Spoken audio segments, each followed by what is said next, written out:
What's up, guys? Teddy Striker here. And 2 weeks ago at UFC 295, Jiri Prochazka, or almost 2 weeks ago, Jiri Prochazka got knocked out by Alex Pereira. And we know what Pereira is going to do next. He's going to fight Jamal Hill.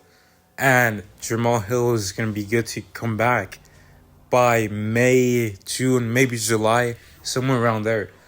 And Yuri's I think he's a number 2 contender because Jamal Hill was the most recent champion.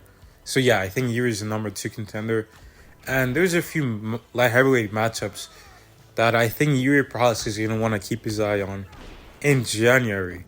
And I think the one he really wants to focus on is the fight between Alexander Rakic and Jan Blachowicz 2, the rematch.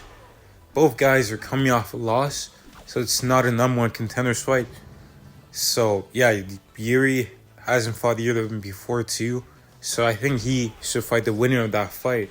Because Jiri himself, I don't think you can put him in a number 1 contenders fight just yet, or like put him against the winner of a number 1 contenders fight. But the number 1 contenders fight is Magomed Ankalaev versus Johnny Walker, and the winner of that fight, in my opinion, should get the next title shot. I know Ankalaev is like he hasn't been too active. He had to draw with Jan Blachowicz and then the no contest. And then if he gets a win, then he goes to a title shot. That might seem a bit weird, but he hasn't lost. Like, he had a draw, yes. He had a no contest, yeah. But, you could make a case he was winning that fight with Johnny Walker, and he was probably winning the fight with Jan Blachowicz. But it is what it is. But yeah, like I said, it's going to be awkward. But I outside of that fight, Ankalaev and Walker, I don't see another light heavyweight that's, a number 1 contender, or a light heavyweight fight that's for a number 1 contenders fight. So after Jamal Hill takes on Alex Pereira, if Pereira loses, he shouldn't get an immediate rematch. If Jamal Hill loses, he's definitely not getting an immediate rematch. So the winner of Pereira versus Jamal Hill should take on the winner of Magomed Ankalaev and Johnny Walker. And then Jiri Prochazka, yeah, like I said, he fights the winner of Jan Blachowicz and Rakic. And whoever wins that matchup of Jiri versus the rematch of those two guys I mentioned, and I think I would say that person will be next in line, but at the same time, it's like, do you really want to give Jiri one fight and then get him right back to the title shot? In my opinion, you could, because right now in the light heavyweight division, there's not too many contenders.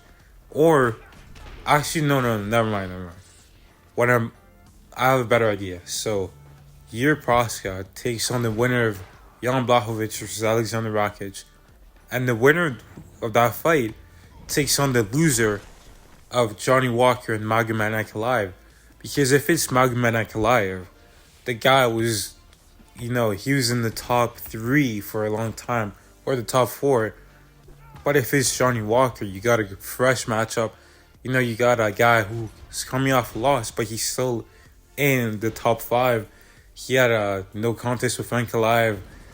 You could argue that. So just so that the winner, the Jiri and Blachowicz and Rakic winner, has an opponent. So that way, either of those guys they're all coming off a loss right now.